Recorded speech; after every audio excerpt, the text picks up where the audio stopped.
Oi pessoal, eu sou a professora Márcia. Hoje nós vamos ter aula de ciências e o nosso assunto é teoria atômica.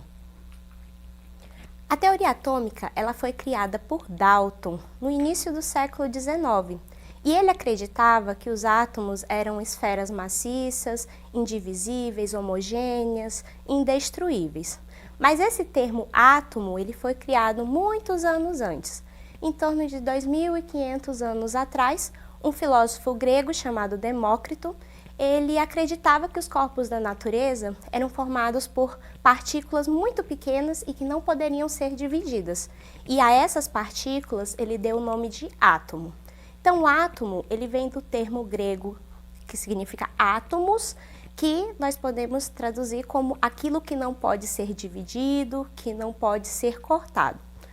Após várias proposições de modelos atômicos ao longo da história, hoje nós sabemos que os átomos eles não são as menores partes da matéria, eles não são as menores partes que formam a matéria. O átomo ele é formado por partículas ainda menores, que nós vamos ver mais na frente, os prótons, os nêutrons e os elétrons. Além disso, o átomo ele tem uma estrutura onde ele é composto por um núcleo, que é um núcleo positivo, onde a gente vai ter a presença dos prótons e dos nêutrons, e uma estrutura mais externa que nós chamamos de eletrosfera, onde nós vamos ter a presença dos elétrons, que tem uma carga negativa. O núcleo e a eletrosfera ocorre uma atração entre essas duas partes. Por quê? O núcleo ele é positivo e a eletrosfera ela é negativa. Então, os elétrons, eles acabam anulando a carga dos prótons e quando a gente imagina um átomo neutro, a gente observa esse equilíbrio e ocorre uma atração entre o núcleo e a eletrosfera. Agora nós vamos falar dessas três partículas que formam os átomos. São os prótons, os nêutrons e os elétrons. Os prótons e os nêutrons, eles ficam situados no núcleo do átomo e os prótons eles têm uma carga positiva, enquanto que os nêutrons eles não têm carga, como o nome já diz, eles são neutros. Já os elétrons, eles estão presentes na eletrosfera, a parte mais externa do átomo, e eles têm uma carga negativa.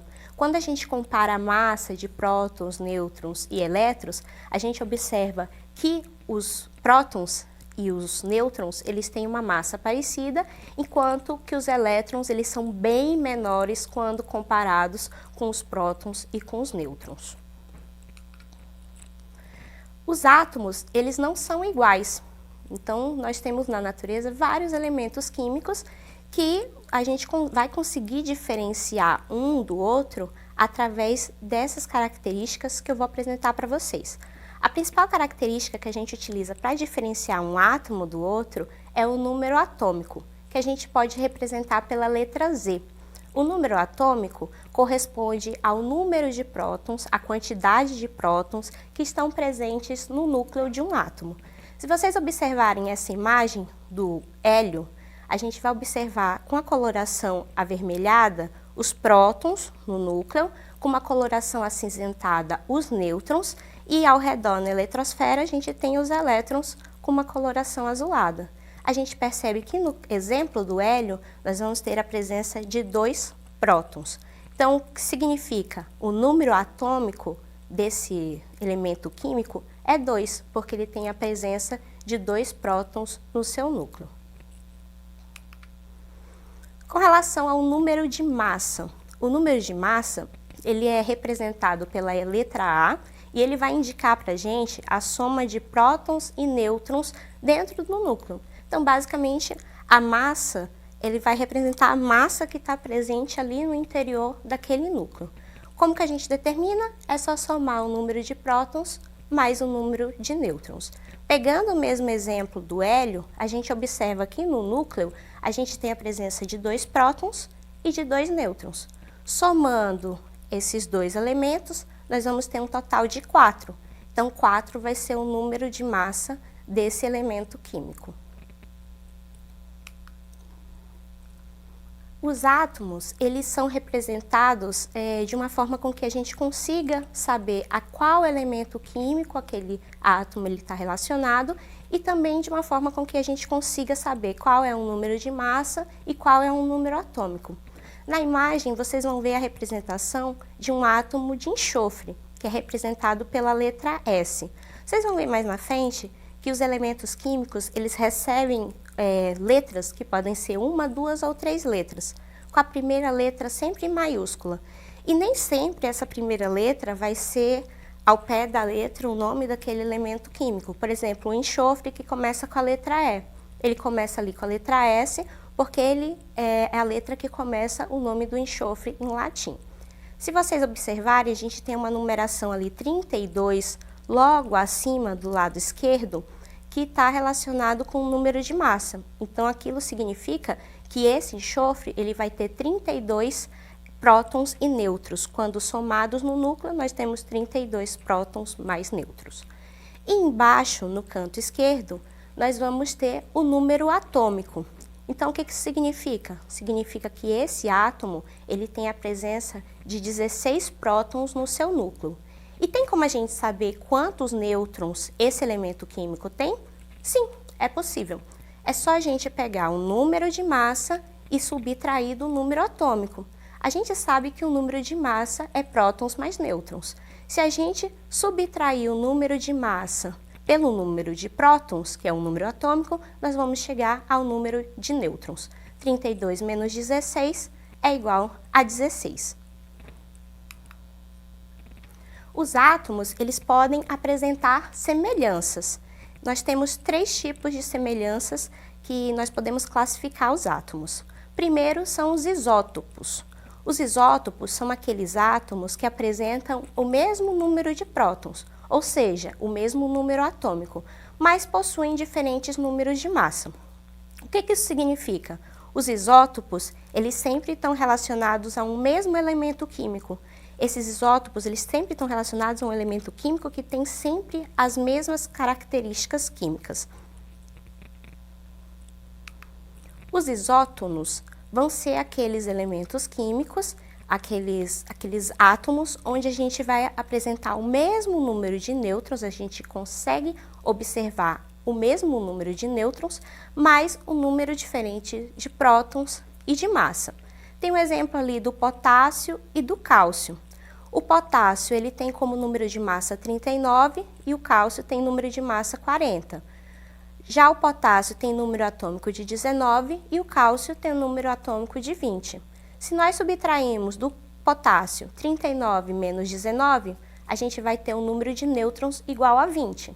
Se a gente subtrair do cálcio 40 menos 20, nós vamos ter 20 nêutrons. Então, eles são denominados isótonos, porque apesar de serem elementos químicos diferentes, terem átomos diferentes, o número de nêutrons é igual. Por último, nós temos os isóbaros. Os isóbaros são aqueles que vão apresentar o mesmo número de massa, ou seja, a soma de prótons e nêutrons vai ser igual no núcleo, mas eles não têm a mesma quantidade de prótons e de nêutrons. Só que, coincidentemente, a soma desses elementos vai resultar no mesmo número de massa. Ali eu trouxe o exemplo do carbono e do nitrogênio. O carbono vai ter um número de massa 14, o nitrogênio também. Mas se vocês observarem, os números atômicos dos dois são diferentes. Enquanto o carbono vai ter 6 prótons no núcleo, o nitrogênio tem 7 prótons no núcleo. O que vai ajudar a dar esse valor 14 igual vai ser a quantidade de nêutrons. Carbono vão ter 8 nêutrons e nitrogênio vão ter 7 nêutrons. Aí uma dica, para ajudar vocês a lembrarem a diferença de isótopos, isótonos e isóbaros, é vocês lembrarem. Isótopos tem a letra P, que é relacionada a prótons, então mesmo número de prótons. Isótonos tem a letra N, então isso significa que é o mesmo número de nêutrons. E isóbaros tem a letra A, que significa o número de massa, então tem o mesmo número de massa. E por fim, falando um pouquinho como que os elétrons eles estão distribuídos na eletrosfera. Então, a partir do modelo proposto por Rutherford Bohr, ele foi um modelo que propôs que os elétrons eles estavam distribuídos a distâncias diferentes a partir do núcleo. Então, por exemplo, nós temos um átomo que tenha 10 elétrons. Significa que todos esses 10 elétrons eles vão estar situados no mesmo local, bem próximo ao núcleo? Não.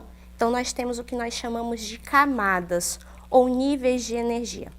As camadas elas vão da mais próxima do núcleo até a camada mais distante. São 7 camadas e elas são denominadas da letra K até a letra Q. E cada uma dessas camadas a gente vai ter um número máximo de elétrons que vão ser suportados em cada uma. Como no exemplo ali naquele quadro. A gente observa, por exemplo, na camada K, que a gente suporta ali nesse átomo, é suportado no máximo 2 elétrons. O que isso significa? Se o átomo tem 5 elétrons, ele não vai ter os 5 elétrons na camada K. Esses 5 elétrons vão estar distribuídos ao longo das outras camadas. E agora eu trouxe umas atividades, uns exercícios, para que a gente possa fazer uma revisão do que a gente viu até aqui na aula, tá? Primeira perguntinha. O átomo é a menor parte da matéria? Nós vimos que apesar do termo átomo estar relacionado à menor parte da matéria, aquilo que não pode ser dividido, que não pode ser cortado, nós sabemos que o átomo ele é formado por 3 partículas subatômicas, partículas menores, prótons, nêutrons e elétrons. E por isso nós não podemos afirmar que o átomo ele é a menor parte da matéria. Segunda pergunta. Qual o número atômico e o número de massa de um átomo com 53 prótons, 53 elétrons e 74 nêutrons? Vocês têm só que lembrar qual o conceito de número atômico e qual o conceito de número de massa. O número atômico corresponde ao número de prótons que estão presentes no núcleo daquele átomo. Ali na questão a gente já tem esse número de prótons dado. Então a gente já consegue saber que esse elemento ele vai ter um número atômico igual a 53, que é a quantidade de prótons. O número de massa corresponde ao número de prótons mais o número de nêutrons. Ali a gente tem o número de prótons e tem o número de nêutrons. É só fazer a soma. 53 mais 74 é igual a 127. Então, esse é o número de massa. E, por curiosidade, esses dados que estão sendo passados nessa questão correspondem a um elemento químico que nós conhecemos muito bem, que é o iodo, que está presente em vários alimentos e presente também no sal. Terceira e última pergunta. É correto afirmar que as propriedades químicas são as mesmas para todos os isótopos de um elemento químico? Sim, é correto.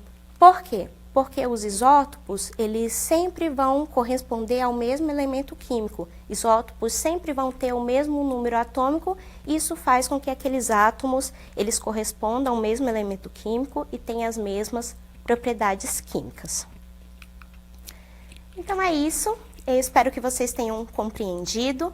E quem tiver acesso, quem tiver disponibilidade, entre na plataforma Eduque, que lá vão ter vários exercícios que vão ajudar vocês a exercitarem mais o que a gente viu na aula de hoje, tá? Bons estudos e até a próxima aula!